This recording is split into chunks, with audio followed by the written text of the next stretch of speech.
Halo semuanya, perkenalkan saya Amelia Febiola Silangit dengan NIM 1020250007. Di sini kita akan membahas mengenai statistika deskriptif data berkelompok. Tadi kita sudah membahas data tunggal, sekarang kita akan membahas yang data kelompoknya.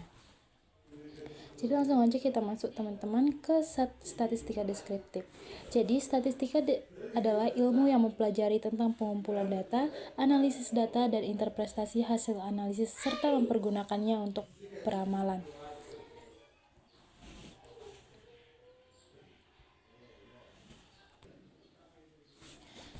Suatu teknik untuk mengumpulkan data, menganalisis data, dan menyimpulkan dan mengadakan penafsiran data yang berbentuk angka. Statistika deskriptif terfokuskan dalam membahas mengenai cara mengumpulkan data, menyederhanakan angka yang diamati, atau statistik deskriptif merupakan sekumpulan prosedur, dasar, atau sebagai metode dalam beberapa hal berikut ini. Yang pertama, mengumpulkan data. Yang kedua, mengorganisasikan data. Yang ketiga, menyajikan data. Yang keempat, menganalisis data. Dan yang kelima, menginterpretasikan data. Selanjutnya kita masuk ke statistik deskriptif, yang dimana tujuan utama statistika deskriptif adalah untuk menyederhanakan data yang kompleks menjadi informasi yang mudah dipahami, sehingga dapat digunakan sebagai dasar pengambilan keputusan. Misalnya dalam bidang kesehatan, statistika deskriptif digunakan untuk meringkas data pasien seperti rata-rata usia, persebaran penyakit, atau tingkat keparahan gejala. Hal ini membantu para profesional kesehatan untuk memahami tren dan pola yang ada, seiring dengan meningkatkan penggunaan data dalam pengambilan keputusan, baik di lingkungan akademik maupun non-akademik.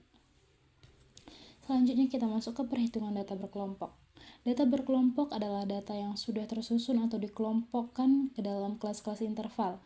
Data kelompok disusun dalam bentuk distribusi frekuensi atau tabel frekuensi dengan rumus K sama dengan 1 tambah 3,3 log N, R sama dengan data terbesar kurang data terkecil, dan I sama dengan R per K.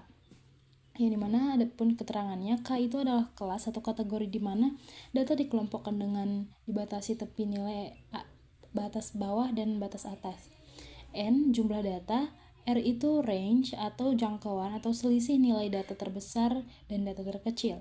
Adapun I interval kelas atau lebar dari sebuah kelas dan dihitung dari perbedaan antara kedua tepi kelasnya. Selanjutnya kita masuk ke cara perhitungan data berkelompok, itu cara membuat distribusi.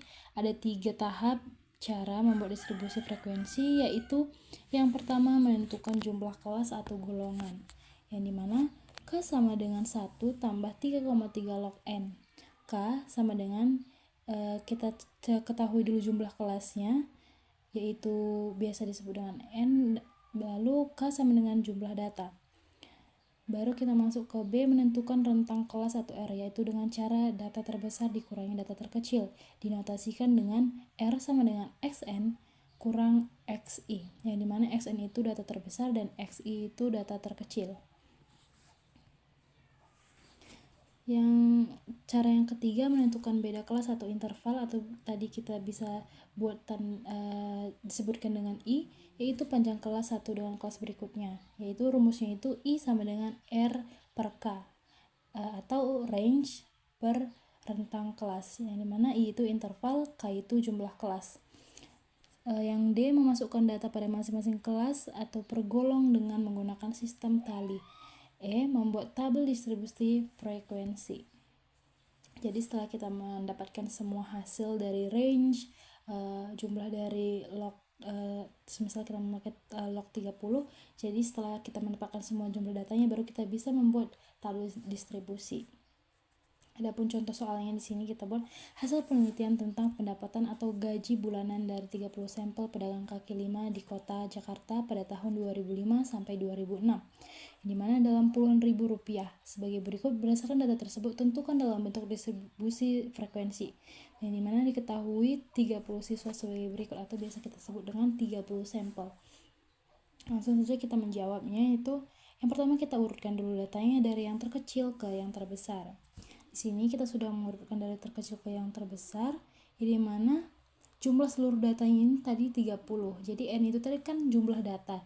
Berarti jumlah data N sama dengan 30. Lalu kita menentukan banyak kelasnya menggunakan rumus K sama dengan 1 tambah 3,3 log N. Yang dimana tadi K sama dengan 1 tambah 3,3 log 30 karena tadi kita menggunakan 30 siswa. Jadi K sama dengan 1 tambah 3,3 log 30 itu 1,477. Jadi K sama dengan 1 ditambah 4,87. Karena ini tadi 877, jadi kita genapkan saja dia menjadi 87. Jadi 1 tambah 4,87 K sama dengan 6. Seharusnya kan 1 tambah 4,87 itu kan 5,87. Tapi karena dia berbentuk koma, jadi kita genapkan saja dia menjadi 6. Selanjutnya kita mencari beda nilai data yang tadi rumusnya itu R sama dengan XN kurang XI. Jadi 86, XN itu nilai tertinggi, jadi nilai tertingginya itu 86 kurang XI itu nilai terendah yaitu 65. Jadi 86 kurang 65 sama dengan 21. Selanjutnya kita mencari beda kelas atau I sama dengan R per K sama dengan 21. Jumlah kelasnya tadi ada 21, kita bagikan dengan 6 karena tadi hasil dari log 30 itu ada 6. Jadi 21 bagi 6 sama dengan 3,5 karena ini berkoma, jadi kita bulatkan saja menjadi 4. Bentuk ini kita lewatkan saja karena nanti di akhir kita bisa membahas tabel distribusi frekuensinya. Selanjutnya kita masuk ke min atau rata-rata. Rata-rata atau min adalah nilai yang mewakili himpunan atau sekelompok data. Nilai rata-rata cenderung terletak di tengah-tengah atau suatu kelompok data yang disusun menurut besar atau kecilnya nilai. Dengan kata lain, nilai rata-rata cenderung memusat, maka sering disebut dengan ukuran cenderung pusat. Apabila data telah dikelompokkan dalam daftar distribusi frekuensi, maka data tersebut akan berbaur sehingga keaslian data tersebut akan berbaur dengan data lain menurut kelasnya. Untuk menghitung rata-rata kelompok, maka diambil titik tengah setiap kelasnya, yaitu jumlah dari ujung atas kelas dan ujung bawah kelas setiap interval dibagi 2. Hal ini dimaksudkan untuk menghindari kemungkinan data yang ada di setiap interval mempunyai nilai yang lebih besar atau lebih kecil dari titik tengahnya. Untuk perhitungan rata-rata hitung atau kelompok dapat digunakan dengan rumus.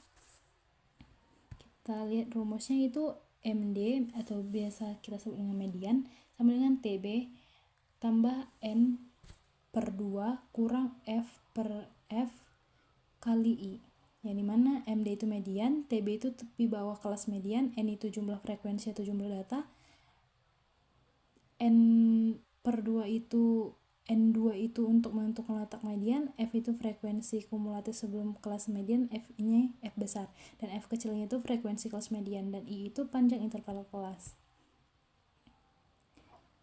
Jadi untuk kita mencari mediannya, kita bisa lihat ini, menentukan jumlah data, yaitu tadi kita memakai soal kasus yang pertama tadi, yang dimana N itu sama dengan 30.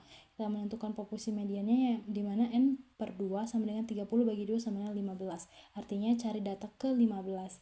Menentukan frekuensi kumulatif, menentukan nilai yang dibutuhkan, yang dimana TB sama dengan 7,5, F sama dengan 8, F kecilnya 8, dan I nya sama dengan 4. Ini rumus-rumus atau cara menghitung median, bisa teman-teman lihat untuk menentukan di mana nilai tengah dari data sampel yang sudah kita tentukan 30 sampel tadi. Langsung saja kita masuk ke modus. Modus didefinisikan sebagai nilai yang mempunyai frekuensi pengamatan paling tinggi. Dengan kata lain, merupakan nilai paling sering muncul pada suatu proses pengamatan. Jadi pada dasarnya modus merupakan ukuran yang dipakai untuk menyatakan fenomena yang paling banyak terjadi atau paling sering dijumpai. Yang dimana ada pun rumus modus itu MO atau biasa disebut dengan modus sama dengan TB tambah D1 per D1 tambah D1 garis bawah D1 tambah D2 tutup kurung dikali dengan I, yang dimana MO itu modus, TB itu tepi bawah kelas modus, D1 itu selisih frekuensi kelas modus dengan frekuensi kelas sebelumnya, dan D2 itu selisih frekuensi kelas modus dengan frekuensi kelas sebelumnya, dan itu I itu panjang kelas interval. Jadi sekarang kita masuk ke soal kasus. Yang dimana soal kasusnya itu seorang petugas kesehatan mencatat jumlah pasien yang datang ke klinik selama beberapa hari. Data dikelompokkan sebagai berikut interval frekuensi. Jadi ini bentuk tabel, tapi kita tidak membuat tabelnya. Jadi intervalnya itu ada dari 10, 15, 20, 25. Dan frekuensinya itu ada 4, 6, 10, 8, 2. Jadi langsung aja kita jawab. Dimana jawabannya itu C 21,5 karena kita mencari nilai min pada data kelompok, yang dimana ini rumus-rumusnya dan ini data intervalnya. Jumlahnya itu bisa teman-teman lihat 30, rumusnya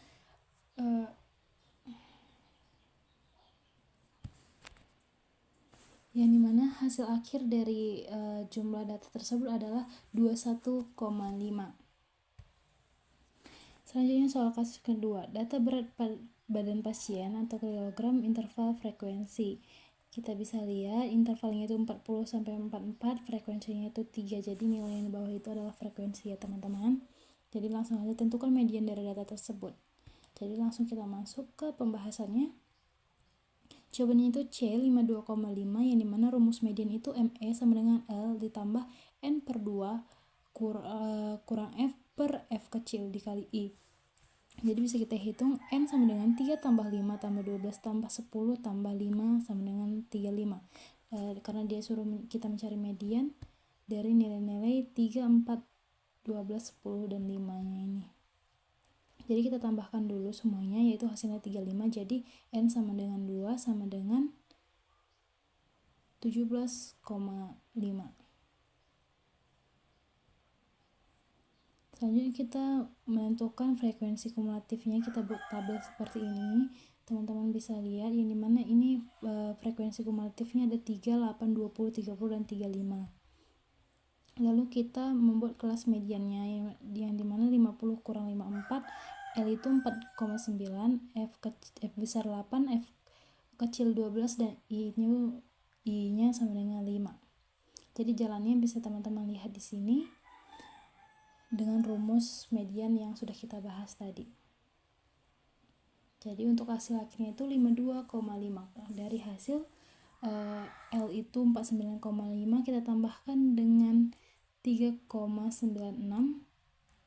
sama dengan 53,46. Kita bisa sederhanakan lagi jadi 52,5. Selanjutnya, soal kasus nomor 3, data lama rawat inap pasien atau hari, interval frekuensi. Bisa kita lihat juga intervalnya itu 1 sampai 3 dan frekuensinya itu ada 5. Tentukanlah modus dari data tersebut. Ini mana dia cuma menyuruh kita untuk mencari modus.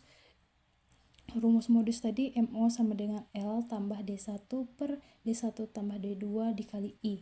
Kelas modus frekuensi terbesar yaitu 7 sampai 9. Ini mana yang bisa kita lihat di sini contohnya MO sama dengan 6,5 ditambah 6 per 6 tambah 8 kali 3. 6,5 tambah 6 per tadi kita tambahkan dulu 6 tambah 8 yaitu 14, jadi 6 per 14 dikali 3. Jadi 6,5 tambah 1,28 sama dengan 7,78 sama dengan 8,5. Jadi jawabannya tadi 8,5 adalah D.